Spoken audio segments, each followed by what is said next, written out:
Claudia, buen día. Diego, buen día.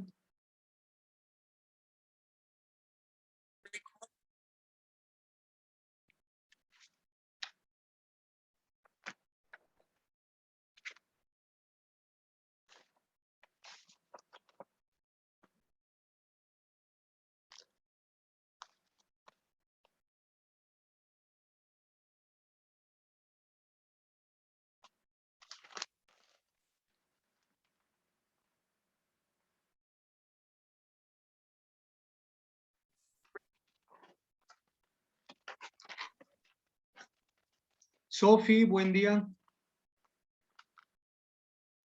Hola, profesor, buenos días. Bien, vamos a iniciar. Continuando con nuestro programa, tenemos los siguientes temas y sobre todo conceptos. Ricardo, buen día. Bien. Buen día, profe. Siguiendo con lo que son de una manera general, todo lo que corresponde al ámbito de normatividad. Continuamos.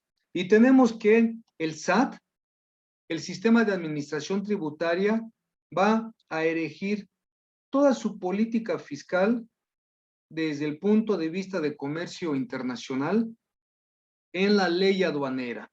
La ley aduanera es la que va a regular todas las actividades de esta actividad comercial en el ámbito internacional, tanto importación, exportación de bienes como servicios. Se marcan todas las obligaciones fiscales.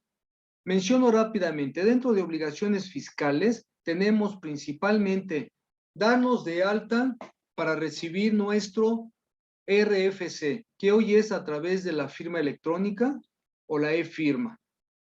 Con esta e-firma ya obtenemos propiamente acceso a la plataforma del SAT, se abre nuestro buzón tributario en donde tenemos un contacto estrecho con el SAT, tanto personas físicas como personas morales. Por otra parte, dentro de las obligaciones fiscales está también la de presentar nuestros generales, que son obviamente nombre, denominación o razón social. Si es una persona física, Juan Pérez. Si es una persona física con actividades empresariales, la denominación de su negocio, que puede ser el Elefante Rosa. Una sociedad anónima, el Elefante Rosa, pero seguida de las siglas Sociedad Anónima de Capital Variable. También el domicilio fiscal es importantísimo. El domicilio fiscal es aquella situación en la cual se da a conocer en dónde va a estar, ya sea nuestro local comercial, nuestras oficinas o el asentamiento principal de las operaciones en las cuales se va a ejercer una actividad económica.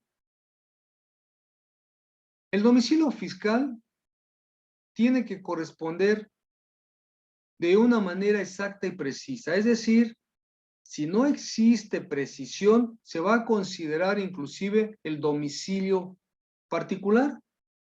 Y en el domicilio particular se va a asignar una parte correspondiente al ejercicio de las actividades de la persona que esté por alguna manera ejerciendo comercio o ejerciendo el ejercicio de un servicio, como médico, dentista, contador, abogado, etc.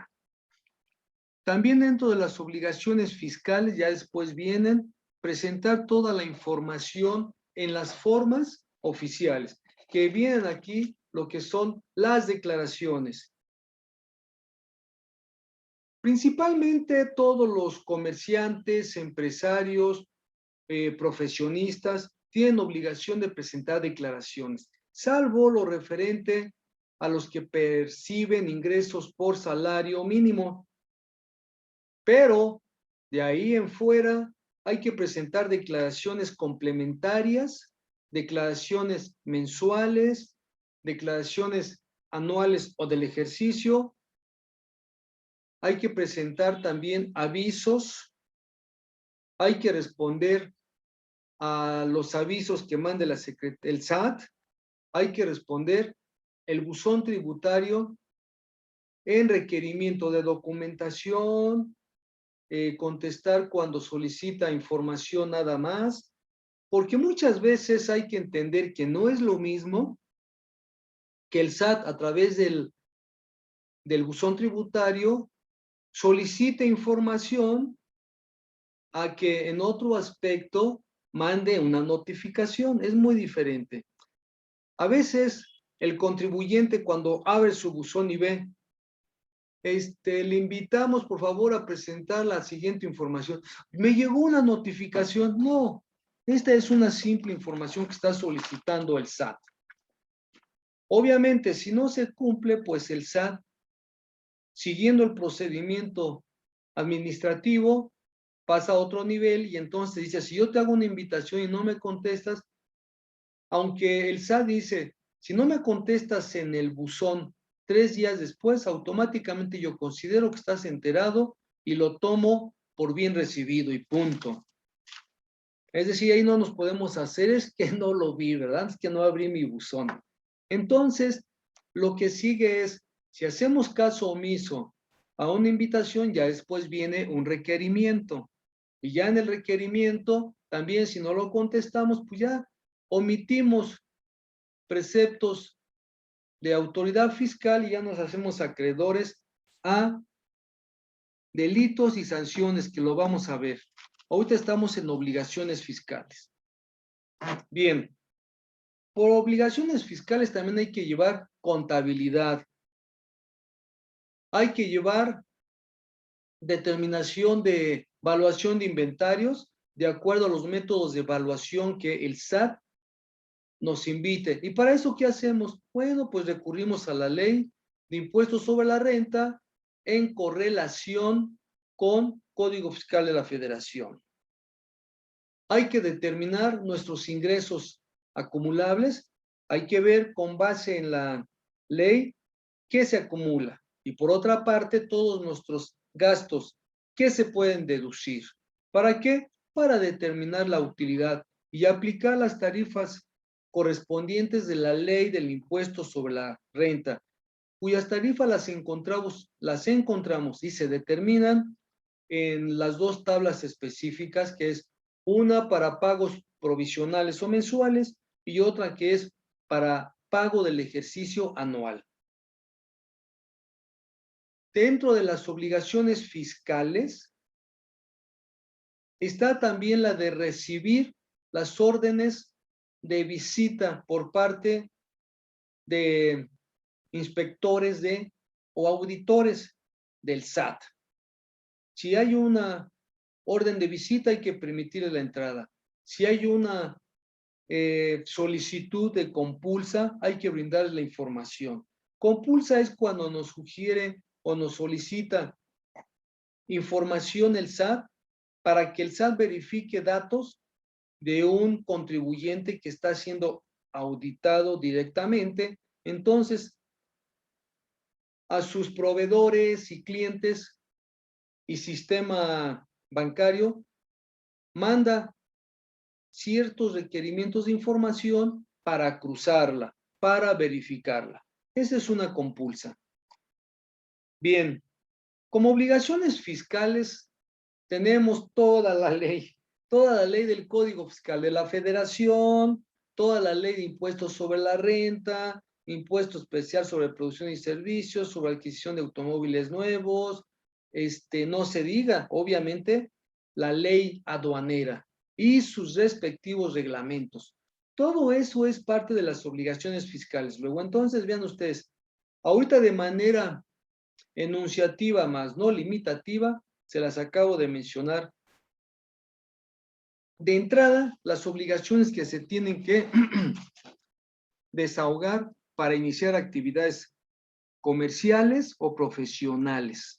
Bien, la ley aduanera, también las reglas generales de comercio exterior.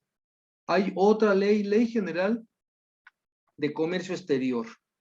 Vamos a encontrar también que dentro de las facilidades administrativas y ciertos procesos en función ante el SAT, que las vamos a encontrar a través de circulares, a través de, o más bien consecuencia de tratados internacionales, tener en cuenta lo que se reconoce como anexos. Porque vamos a tener anexos, vamos a tener apéndices. Por ejemplo, cuando queremos, a ver, me explico mejor. Cuando compramos la ley, vamos a suponer ahorita que ya viene la ley del 2022.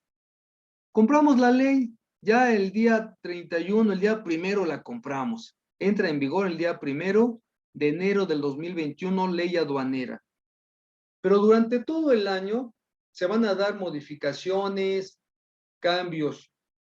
Ciertos artículos se van a derogar, otros artículos se van a abrogar, otros van a quedar de manera sencilla y práctica, sin efecto, y otros se van a ampliar.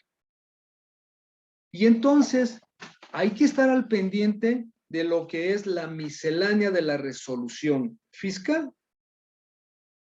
Esta viene editada, publicada más bien, en el Diario Oficial de la Federación.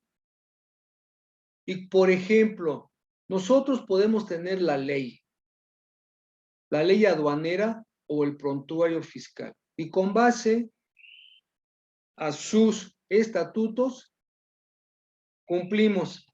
Pero resulta que cuando cumplimos, nos llega un requerimiento de omisión. Oye, SAT, yo estoy cumpliendo, aquí está la ley. Ah, bueno, es que en la ley estás correcto, pero se te olvidó consultar la miscelánea fiscal que salió el 16 de marzo del año en curso. Y ahí salió una regla, la 13, por mencionar un numeral, la regla 13.1.1416. Y ahí se está ampliando el tal artículo, el fundamento legal está siendo modificado y tú no cumpliste. Oye, es que no sabía. Bueno, ni modo. Recuerda que en principio la ley, en el orden del derecho, y obviamente se traslada al derecho fiscal. La ley es general, universal. Se aplica, la conozcas o no la conozcas. Bueno, entonces hay que estar al pendiente con la ley en la mano, pero al mismo tiempo con todas las resoluciones fiscales. Hay que estar al pendiente de anexos y apéndices. Tenemos también que recordar, por ejemplo, en los anexos hay ciertos cambios, modificaciones sobre el pedimento aduanero, en el anexo 22, que en su momento los vamos a estudiar. El anexo 22, que habla sobre pedimento, los anexos 24, que hablan sobre sistema de costos de inventarios, el anexo 31, que habla sobre crédito o créditos y garantías. Dentro de lo que es el tema de aduanas, el pedimento también se reconoce como declaración. Entonces vamos a tener que estudiar nada más de manera visual, los vamos a ver. Yo les voy a encargar en su momento oportuno que abran la página y que vean la cantidad de formas y formatos que existen. Y entre ellas están formatos y declaraciones. Y el pedimento aduanal va a ser una declaración. Ese sí lo vamos a llenar, es el importante. Ya de ahí todos los demás se derivan, pero toda la relación que se tenga con aduanas, toda la solicitud de información, toda la presentación de información, todos los pagos que se hacen, todas las autorizaciones que se obtienen, todas las certificaciones que nos da aduana, etcétera, es a través de formas. Por ejemplo, aparte de la declaración que es la aduana, que es el pedimento aduanal, si yo quiero ser, por ejemplo, agente aduanal como persona física, debo de llenar un formato y debo de presentar una declaración para que me den la certificación como agente aduanal. Pues todo eso hay que llenar, todos esos requisitos en sus respectivos formatos. Que en su oportunidad les daremos un vistazo porque son muchísimos. Y solo un experto en aduanas los reconoce todos. ¿Y quién es un experto en aduanas? Repito, un despacho que funge como agencia aduanal o un agente aduanal son expertos en estas cuestiones. Bien. Reglas y criterios generales en comercio exterior. ¿Quién emite estas reglas y criterios en materia de comercio exterior? La Secretaría de Economía, porque la Secretaría de Economía, correlacionada con relaciones exteriores, y obviamente con representantes o con el jefe del Ejecutivo, tienen reuniones a nivel internacional. Y en esas reuniones se llevan a cabo acuerdos que tienen la categoría de acuerdos internacionales. En ellos se tratan puntos como, por ejemplo, unificar criterios para ver qué se puede importar, qué no se puede importar, qué se puede comerciar, qué no se puede comerciar, qué es lícito y qué es ilícito. ¿Y qué medidas hay que tomar? Medidas de lucha contra el narcotráfico, medidas de lucha contra evitar, desde el punto de vista de la salud internacional, evitar contaminaciones, pandemias. Y vean ustedes, hoy la pandemia sí que fue global, a todo el mundo nos afectó. Bien. Tenemos entonces estos acuerdos internacionales en donde se erigen las reglas y criterios de comercio exterior. Estamos hablando ya del ámbito del derecho internacional en materia comercial. Esta información comercial nos puede hacer llegar, por ejemplo, a los empresarios que se dedican a importación y exportación a través de normas oficiales y a través de circulares donde nos presentan los requisitos para importar, por ejemplo. Aquí entran los de las formas. Formatos circulares, también es parte de los formatos o formas, las circulares que emite aduana. Y ahí nos hacen llegar modificaciones, extensiones, ampliaciones a la ley aduanera, a los requisitos.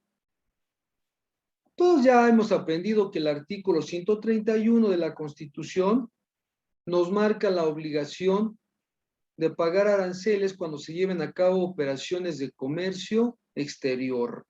Cumplir. Por otra parte, también nos dice que tenemos que contribuir al gasto público para que el gobierno pueda ejercer sus funciones. Y dentro de estas funciones está que se encargue de cuidar las fronteras, tanto las costeras, Golfo de México, Pacífico, como la frontera norte y sureste, con Belice y Guatemala. Al norte no se diga, con Estados Unidos. Bien, también hay que tener en cuenta la Ley de Impuestos Generales de Importación y Exportación. Entonces, vean ustedes, hay que estar al pendiente del Código Fiscal de la Federación, la Ley Aduanera, Ley de Impuestos Generales de Importación y Exportación y reglas y criterios generales en materia de comercio exterior. Y sobre todo, también los anexos respectivos. Porque los anexos respectivos pues son formatos oficiales que hay que requisitar. Bien, Después tenemos, por ejemplo, hablando de la Ley de Impuestos Generales en Importación y Exportación, ahí se publican todas las fracciones arancelarias. Es decir, ahí vamos a encontrar la descripción de un alfiler hasta una nave espacial, en el sentido de que se describe el artículo o el servicio para fincar el arancel respectivo. Por ejemplo, cámara fotográfica o un celular. Tales características, ahí lo encontramos. Tanto de impuesto. Puede ser un impuesto, un arancel, ad valorem, específico o mixto. Y esa es la codificación, que en su momento también lo vamos a estudiar. Ahorita solo les menciono. La Ley de Impuestos Generales sobre Importación y Exportación es una listotota de artículos y servicios. Hay una descripción y después viene una tasa de impuestos. La tasa de impuestos o en su defecto un impuesto específico, marcado en dólares o en pesos mexicanos. Todo se convierte al tipo de cambio. Bien. La Ley de Impuestos Generales, Importación, Exportación, artículo primero, es la tarifa. Y para eso tiene una cantidad enorme de páginas.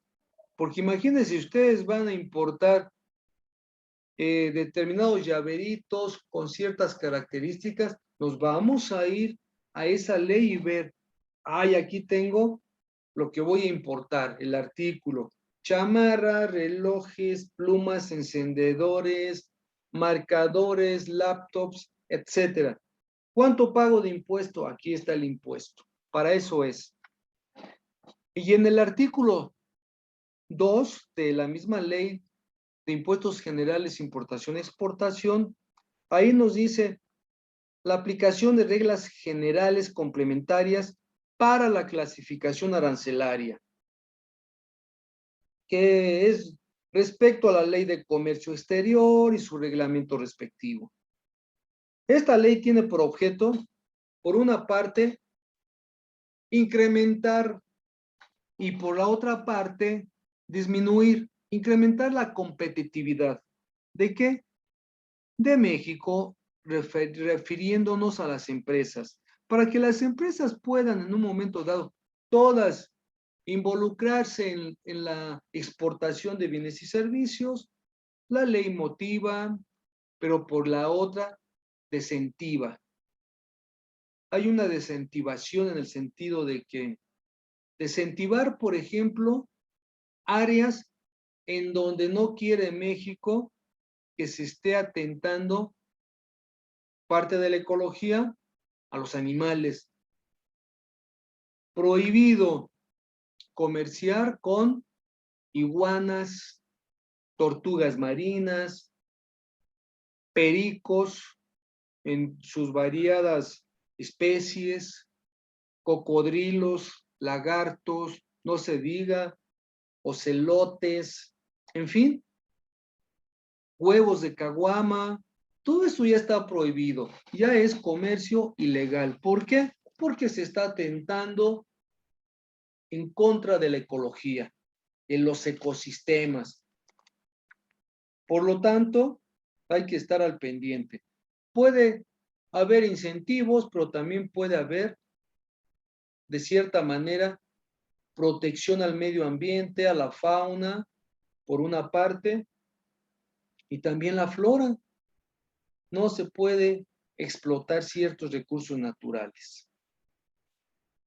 La competitividad económica de México, sí, está permitida, pero siempre haciendo un buen uso de los recursos productivos del mismo. Por lo tanto, se desprenden importantes decretos y dentro de estos decretos también se conforman programas.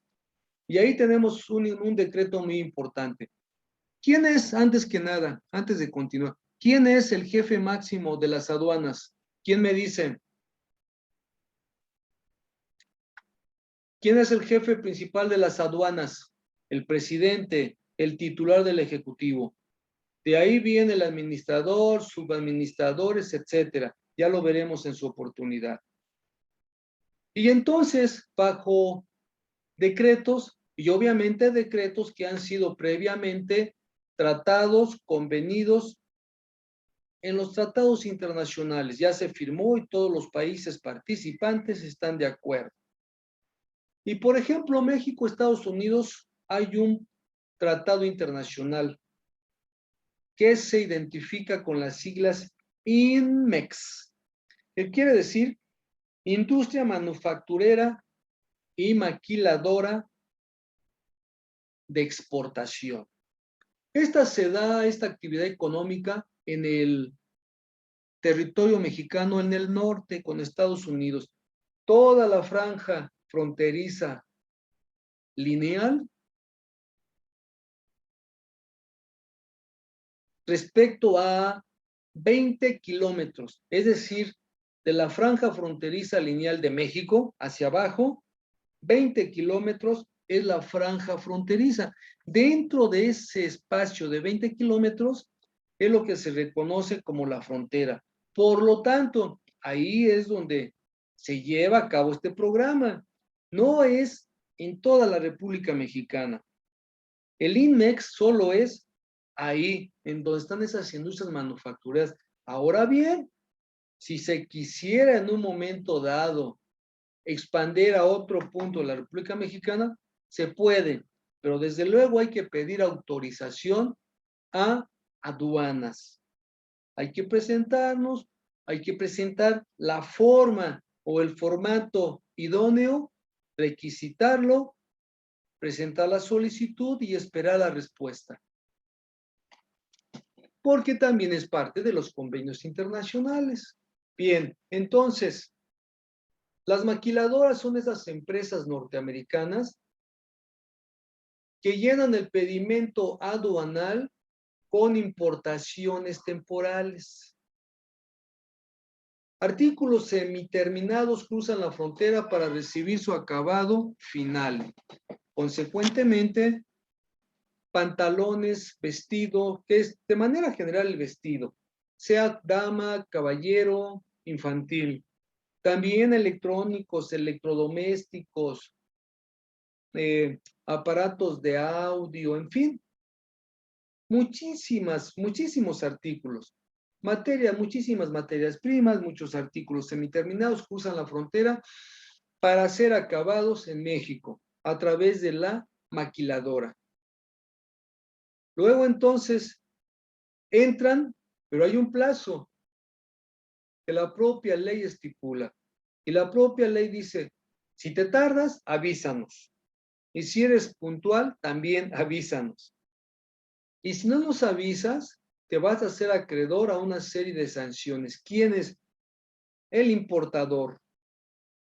Porque Hacienda, dentro de las obligaciones fiscales, está que un importador o un exportador debe de inscribirse en el padrón respectivo.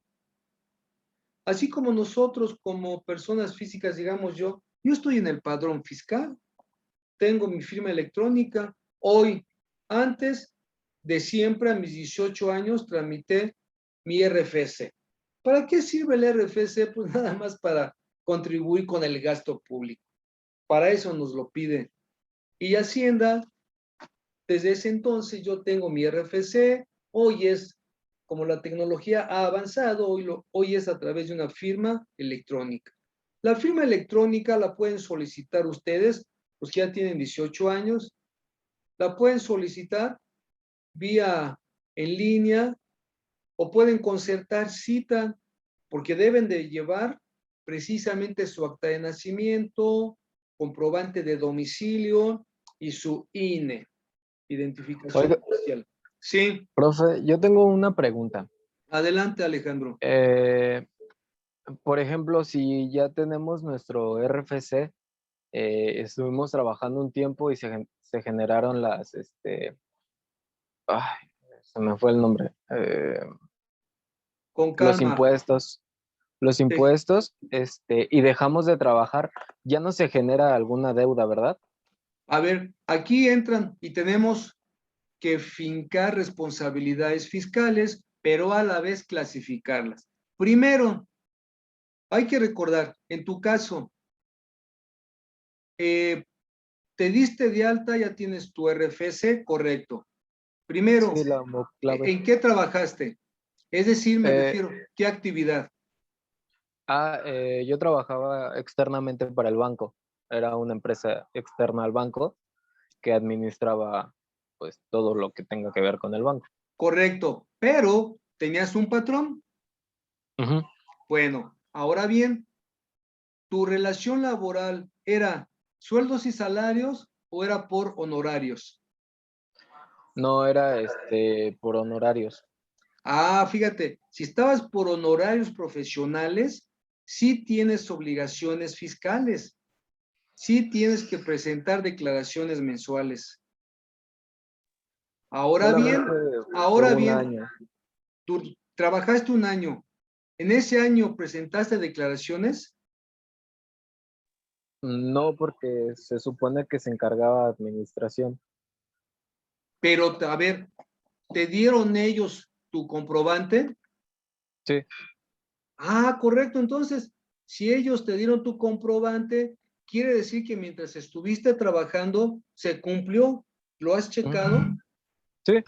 Sí, sí. Lo único que no he checado ahorita con respecto a lo que estaba usted Bien, mencionando, ya entendí, es el correcto. sí. Sí, pues sí tienes, sí debiste y tienes que dar aviso. Todavía lo puedes hacer. Tienes que dar aviso de que no estás percibiendo ingresos por honorarios desde tal fecha. Porque si tú estás trabajando por honorarios y se estaba dando lo que es la obligación pasiva por parte del patrón de que él se encargó de presentar las declaraciones y te dio tu comprobante, hasta ahí estamos bien. Desde el momento en que dejaste de trabajar, Hacienda no ha recibido esos reportes fiscales. Y ahorita considero, ¿cuándo fue en esta época de pandemia? No, ya hace año y medio, creo. Bueno, no, más de un año y medio, creo, Sí. como dos Bueno, años. bueno, Hacienda también o el SAT considera por el monto de tus ingresos. A veces Hacienda, pues es manejado por mente humana y dice, bueno, esta persona que es posible que no esté trabajando porque estaba de una manera formal, recurrente, presentando la información fiscal y pagando sus impuestos. Hay comprobantes, porque lo hacía tu patrón y tú tienes precisamente toda esa información. Y si de repente dejaste o se dejó de pagar el impuesto, ellos deducen y dicen, bueno, no ha trabajado. Pero queda abierta la posibilidad que un día te pida información, no te va a requerir, sino que te va a preguntar, ¿cuál es tu situación fiscal? Por lo tanto, como obligación fiscal, lo que debiste haber hecho es nada más avisar, a partir de tal fecha no estoy trabajando. Hacienda se entera y dice, no, no ha trabajado, no ha percibido ingresos por honorarios. Por otra parte, ¿has trabajado en otro sector? Mm, externo, ahí ya sería nada más por salario. Bueno, entonces, en el Inter, cuando tú dejas de trabajar por honorarios, luego por sueldos y salarios, ¿qué tiempo pasó? 6 meses, 7. Bueno, Hacienda está enterada. Hacienda se enteró porque tiene nuestro historial y entonces ve, en tal tiempo deja de presentar declaraciones por ingresos por honorarios profesionales, pasan unos meses y de repente ya estás registrado con sueldos y salarios. ¿Estoy correcto? Yo creo que sí. Bueno, es decir, tu patrón ahorita por sueldos y salarios te está descontando el impuesto correspondiente, porque imagino que ganas más del salario mínimo. Sí, Bien, entonces Hacienda ya está enterada. Aunque, repito, en su momento sí debiste haber de presentado nada más información. bueno, muchas gracias, profe. De cierta manera, pues no tienes problema porque estuviste sin trabajar, tienes pruebas, ya Hacienda ya te vio. Recuerden que ahora Hacienda tiene todo nuestro historial, inclusive todo lo que ahorramos, gastamos a través de cuentas bancarias, Hacienda tiene toda la información. Y los banqueros todos los días están pasando la información. ¿Cuánto nos depositan? ¿Cuánto retiramos? Y amarran, si tenemos 2 o 3 cuentas bancarias, ¿cuánto estamos pagando de impuestos? ¿Cuánto estamos ganando de ingresos? Toda esa información ya la tiene Hacienda. Pero sí, para la próxima hay que tener cuidado. Cada vez que dejemos de trabajar hay que dar aviso. Y sobre todo, si estamos ganando, percibiendo por honorarios. Porque también puede ser la otra parte. Podemos tener ingresos por honorarios, pero asimilado a sueldos y salarios. También. Bueno, seguimos entonces. Tenemos luego lo que es, siguiendo con los decretos, ya mencioné el INMEX, que se refiere a maquiladoras. Después viene el PROSEC. El PROSEC es otro programa que está sustentado por decreto presidencial y consecuencia de acuerdos internacionales en materia de comercio exterior. Y es la promoción sectorial. También tenemos el ALTEX, altamente exportadores. Imagínense nada más, altamente exportadores. Son empresas, son importadores, pueden ser empresas o pueden ser simplemente importadores. Bueno, en este caso son exportadores. Pueden ser, repito, empresas que fabrican o pueden ser intermediarios, porque los intermediarios, por ejemplo, tienen una alta cobertura de capital, que le compran a 10, por mencionar una cantidad de proveedores, le compran a 10 proveedores o a 10 fabricantes. Toda su producción cada mes están comprando toda la producción de 10 fabricantes. Y esta empresa comercializadora es una importadora. Compra y esta empresa intermediaria revende a todo el mundo. Luego entonces, para este tipo de exportadores, también caen dentro de ciertos programas. Y aquí entra todo lo que son, primero, convenios entre lo que son empresarios norteamericanos, alemanes, franceses, etcétera, con mexicanos. Ya, una vez realizado un contrato comercial, se van al ámbito internacional, lo avalan los gobiernos a través de las secretarías respectivas, Secretaría de Economía, y el presidente emite el decreto. Es decir, se les da un respaldo a estos empresarios, porque están trabajando en coordinación, son inversiones extranjeras que benefician a muchos países, satisfacen necesidades de consumo en otros países, se gana dinero, se cobra impuesto en cada uno de los países donde entra la mercancía. Regularmente los exportadores, al sacar la mercancía, no se paga nada. ¿Por qué? Porque ya pagaron de cierta manera lo que son impuestos sobre producción y servicios. Ya se pagó impuesto. Luego entonces, a través de convenios internacionales, a veces el IVA ya no se cobra ni se paga en el mercado externo.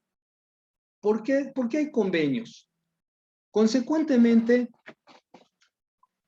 el mercado nacional es diferente al mercado internacional. Y dentro del ámbito del mercado internacional